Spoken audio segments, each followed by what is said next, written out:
ಇಂದೇ ಡೌನ್ಲೋಡ್ ಮಾಡಿ ಮತ್ತು ನಿಮ್ಮ ನೆಚ್ಚಿನ ಶೋಗಳನ್ನು ಆನಂದಿಸಿ.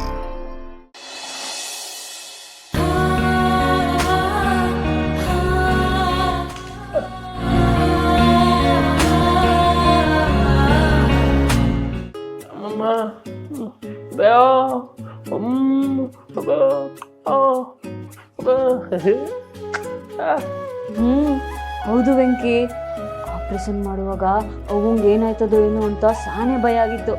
ಆದ್ರೆ ಈಗ ಅವನ್ ಮುಖ ನೋಡ್ತಿದ್ರೆ ನನ್ಗೆ ಖುಷಿ ಆಯ್ತೈತೆ.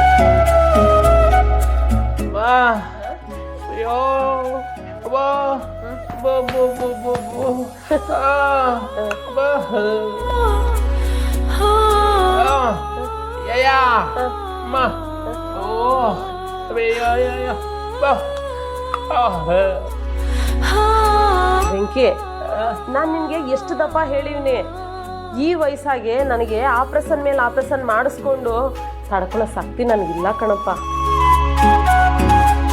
ಅದಲ್ಲದೆ ಈಗ ನನಗೆ ಕಣ್ಣು ಬಂದು ತಾನೇ ಏನಾಗ್ಬೇಕಾಗದೆ ಹೇಳು. ಈಗ ನನ್ಗಾಗಿರೋ ಆಪರೇಷನ್ ಖರ್ಚು ಎಷ್ಟಾಗಿದೆ ಅಂತ ನನಗೆ ಗೊತ್ತಿಲ್ಲ. ಇವಾಗ ಮತ್ತು ಕಣ್ಣು ಆಪರೇಷನ್ಗೆ ದುಡ್ಡು ಎಲ್ಲಿಂದ ತರ್ತೀಯ ಹೇಳು? ನನ್ನ ಮಾತು ಕೇಳು, ನನಗೆ ಕಣ್ಣು ಆಪರೇಷನ್ ಎಲ್ಲ ಬೇಡ ಕಣಪ್ಪ.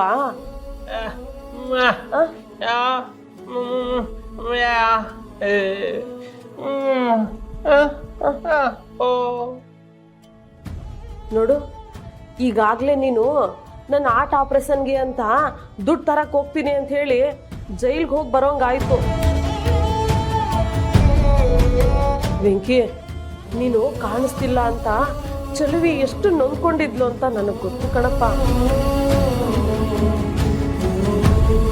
ಮತ್ತೆ ಇವಾಗ ನೀನ್ ದುಡ್ಡು ಹೊಂದ್ಸಕ್ಕೆ ಅಂತ ಹೋಗಿ ಏನಾರ ಹೆಚ್ಚು ಕಮ್ಮಿ ಆದ್ರೆ ನಮ್ ಗತಿ ಏನಪ್ಪ, ನೀನೇ ಹೇಳು. ವೆಂಕಿ, ಈಗಿನ ಕಾಲದಾಗೆ ಎಲ್ಲ ಸರಿ ಇದ್ರೂ ಯಾಮಾರಿಸುವಂಥವ್ರು ತುಂಬಾ ಜನ ಇರ್ತಾರೆ. ಅಂಥದ್ರಾಗೆ ನಿನ್ ಮನಸ್ಸು ಮಗುವಿನಂತ ಮನಸ್ಸು, ನಿನ್ಗೆ ಯಾರಾದ್ರೂ ಯಾಮಾರಿಸ್ತಾರೇನೋ ಅಂತ ನನಗೆ ಬಹುತ್ ದಿಗ್ಲಾಗ್ತಾ ಇದೆ ವೆಂಕಿ. ಅದಕ್ಕೆ ವೆಂಕಿ, ನೀನು ನನಗೆ ಕಣ್ಣು ಆಪರೇಷನ್ ಮಾಡಿಸದೇ ಇದ್ರೂ ಪರವಾಗಿಲ್ಲ, ನೀನು ನಮ್ಮ ಚಲ್ವಿನ ನೋಡ್ಕೊಂಡು ನಮ್ಮ ಮುಂದೆ ಹಿಂಗೆ ಇದ್ಬಿಡಪ್ಪ, ನನಗಷ್ಟೇ ಸಾಕು. ವೆಂಕಿ, ಹೌದು ವೆಂಕಿ, ಈ ಸತಿ ಏನೋ ನೀನು ಚಿತ್ರದುರ್ಗದಲ್ಲಿ ಕೆಲಸ ಮಾಡ್ತಿದ್ಯಾ ಅಂತ ಪ್ರಕಾಶ್ ಅಣ್ಣ ಸ್ವಲ್ಪ ದುಡ್ಡು ತಂದು ಕೊಟ್ರು.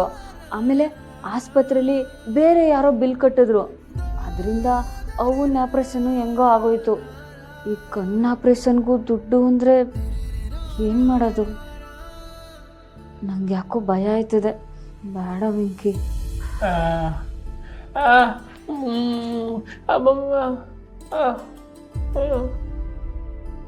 ಬೇಡ, ನಿನ್ನ ದುಡ್ಗೋಸ್ಕರ ಎಲ್ಲೆಲ್ಲೋ ಹೋಗೋದು ಏನು ಬೇಕಾಗಿಲ್ಲ. ನೋಡು, ನಾವಿಬ್ಬರು ಒಟ್ಟಿಗೆ ದುಡಿಯೋಣ, ಒಟ್ಟಿಗೆ ಕಣ್ಣು ಆಪ್ರೇಷನ್ಗೆ ದುಡ್ಡು ಏನು ಬೇಕೋ ಅದಿಬ್ಬರು ಒಟ್ಟಿಗೆ ಹೊಂದ್ಸೋಣ. ನೀನೆಲ್ಲೂ ಹೋಗ್ಬೇಡ, ನನ್ನ ಜೊತೆನೇ ಇರು.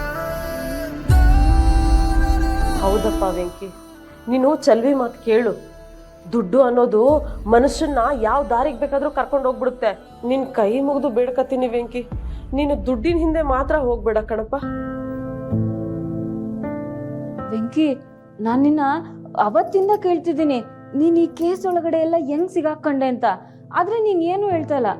ನೋಡು, ಇವತ್ತು ಹೇಳಲೇಬೇಕು, ಇದ್ರೊಳಗಡೆ ಎಲ್ಲ ಹೆಂಗ್ ಸಿಕ್ಕಾಕೊಂಡೆ? ವೆಂಕಿ, ನಮ್ ಚಲ್ವಿ ಕೇಳ್ತಿದ್ದಾಳಲ್ಲ, ಹೇಳು.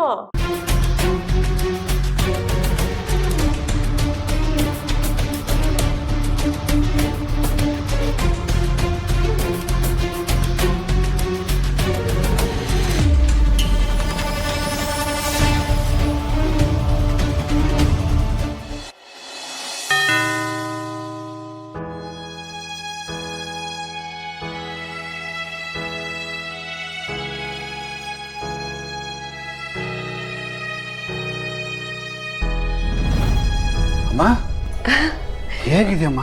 ಚೆನ್ನಾಗಿದ್ದೀನಿ ಕಣ ಸಂತು, ನೀನು ಹೇಗಿದ್ಯಾ? ನಾನು ಚೆನ್ನಾಗಿದ್ದೀನಮ್ಮ. ಬಾ ಬಾ ಬಾ. ಅಮ್ಮ, ಅವತ್ತು ನೀನು ನೋಡೋಣ ಅಂತ ಹಾಸ್ಪಿಟ್ಲಿಗೆ ಬಂದೆ, ಆದರೆ ನಮ್ಮ ಆಫೀಸ್ನವರು ಅರ್ಜೆಂಟ್ ಕೆಲಸ ಇದೆ ಅಂತೇಳಿ ಔಟ್ ಆಫ್ ಸ್ಟೇಷನ್ ಕಳಿಸ್ಬಿಟ್ರು. ಛೇ, ಆಮೇಲೆ ಸೀದಾ ಬರ್ತಿದ್ದಂಗೆ ನೀನು ಡಿಸ್ಚಾರ್ಜ್ ಆಗಿದೆ ಅಂತ ಗೊತ್ತಾಯಿತು, ಸೀದಾ ಬಂದ್ಬಿಟ್ಟೆ. ಏನಮ್ಮ ನಿಂತೇ ಇದೆಯಾ? ಕೂತ್ಕೋ ಕೂತ್ಕೊಳ್ಳಮ್ಮ ನೀನು ಕೂತ್ಕೋ. ನೀನು ತುಂಬ ಸುಸ್ತಾಗಿರ್ತೀಯಲ್ಲ ಅದಕ್ಕೆ ಹೇಳಿರ್ತದೆ ಏನಮ್ಮ. ಹಾಂ ನಿಂಗೆ ಹೊಡ್ಕೊಡ್ತೀನಿ. ಎಲ್ಲಿದೆ ಅಡುಗೆ ಮನೆ? ನಾನೇ ಹೊಡ್ಕೊಂಬರ್ತೀನಿ ಅಡುಗೆ ಮನೆ. ಓ ಅಲ್ಲಿದೆಯಾ? ಹೋಗು ನೀನು ಕೂತಿರು ಬಂದೆ. ಇದೇನಿದು ಇಷ್ಟೆಲ್ಲ ಬದಲಾವಣೆ ಆಗಿದೆಯಲ್ಲ? ನಿಜವಾಗ್ಲೂ ಇವನು ನಮ್ಮ ಸಂತುನಾ?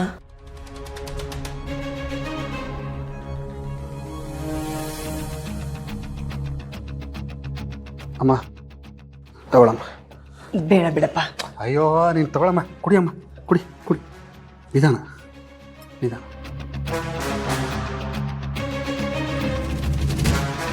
ನನಗೆ ಫುಲ್ಲು ಟೆನ್ಷನ್ ಆಗ್ಬಿಟ್ಟಿತ್ತಮ್ಮ. ಛೇ, ಇಷ್ಟೆಲ್ಲ ಆಗಿದ್ದು ನನ್ನಿಂದ. ನಾನೇ 2 ಭಾಗ ಮಾಡಬಾರ್ದಾಗಿತ್ತು. ಅಮ್ಮ ನೀನು ಹೂ ಅನ್ನಮ್ಮ. ನಾನು ಈಗಲೇ ಹರೀಶನ ಹತ್ರ ಮಾತಾಡಿ ನಿನ್ನ ನಮ್ಮನೆ ಕರ್ಕೊಂಡು ಹೋಗ್ತೀನಿ. ಅಕ್ಕಮ್ಮ ಹಂಗೆ ನೋಡ್ತಿದ್ಯಾ? ನಿಮ್ಗೆ ಆಶ್ಚರ್ಯ ಆಗ್ತಿರ್ಬೇಕಲ್ವಾ? ನನ್ನ ಮಾತು ನಂಬಕ್ಕಾಗ್ತಿಲ್ಲ ಅಲ್ವಾ ನಿಮಗೆ? ಹೇಳೋದು ಸರಿನಾ? ಎಂಥ ಕಚಡ ನನ್ನ ಮಗ, ಎಂಥ ಜುಗ್ಗ. ಥೂ, ನನ್ನ ನೆನೆಸ್ಕೊಡ್ರೆ ನನ್ನ ಅಸಹ್ಯ ಅಂತ. ನಿಮ್ಮಿಬ್ಬರನ್ನ ದೂರ ಮಾಡಿಬಿಟ್ಟೆ ಅಮ್ಮ. ಹಾಗೆ ಮಾಡಬಾರ್ದಾಗಿತ್ತು. ನಾನು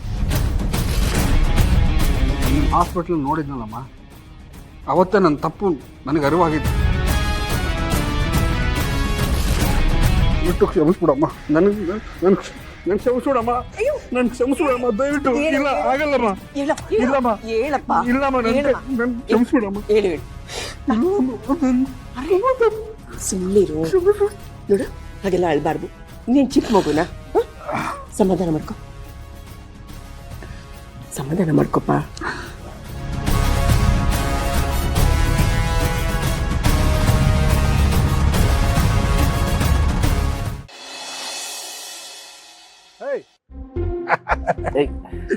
ಏನು ಅರ್ಜೆಂಟಾಗಿ ಬಾ ಅಂದ್ಬಿಟ್ಟು ನೀನೇ ಲೇಟಾಗಿ ಬರ್ತೀಯಲ್ಲ? ಲೇಟಾಗಿ ಬಂದ್ರು ಲೇಟೆಸ್ಟ್ ಸುದ್ದಿ ತಂದಿದ್ದೀನಿ ಕಣ. ಏನಪ್ಪ ಅಂತದ್ದು? ವಿಷಯ ಕೇಳಿದ್ರೆ ಕಳೆದೇ ಹೋಗ್ಬಿಡ್ತೀಯ ನೀನು. ಹೊಡಿಲಿ. ಬಿಲ್ಡಪ್ ಸಾಕು, ಅದೇನಂತ ಹೇಳಪ್ಪ. ಈ ವಿಷಯ ಏನಾದ್ರು ನಿಜ ಆಗ್ಬಿಟ್ರೆ ನಮ್ಮ ರೇಂಜೇ ಬೇರೆ ಕಣ. ಲಕ್ಷ್ಮೀ ನಿವಾಸದಲ್ಲಿ ಲಕ್ಷ್ಮಿ ಕುಣಿದಾಡ್ಬಿಡ್ತಾಳೆ. ಏನು ಮಾತಾಡ್ತಿದ್ಯೋ? ಅಲ್ಲ, ಇದುವರೆಗೂ ಲಕ್ಷ್ಮೀ ನಿವಾಸದಲ್ಲಿ ವನವಾಸನೇ ಅನುಭವಿಸೋದಾಗಿದೆ. ನೀನು ಬೇರೆ ಲಕ್ಷ್ಮಿ ಕುಣಿತಾಳೆ ಅದು ಇದು ಅಂತ ಡೌ ಮಾಡ್ತಿದ್ಯಾ? ಓ, ನೀನು ವಿಷಯ ಹೇಳಕ್ಕೆ ಇಷ್ಟೊಂದು ಸತಾಯಿಸ್ತಿದ್ಯಾ ಅಂದರೆ ನನ್ನ ಜೇಬಲ್ಲಿರೋ ಲಕ್ಷ್ಮಿ ಕೂತು ಬರುತ್ತೆ ಇಲ್ಲ ಅನ್ನಿಸ್ತಾ ಇತ್ತು. ಅದಕ್ಕೆ ಕಣ ನೀನು ಪೆದ್ದ ಅನ್ನ. ಅದಕ್ಕೆ ಜೀವನದಲ್ಲಿ ನೀನು ಉದ್ಧಾರ ಆಗಿಲ್ಲ. ನೋಡ, ನಾವು ಬರೀ ಮಧ್ಯಮ ವರ್ಗದವರಲ್ಲ, ನಮ್ದು ರಿಚ್ ಫ್ಯಾಮಿಲಿ. ನಾವು ಕೋಟ್ಯಾಧೀಶರು ಕಣ.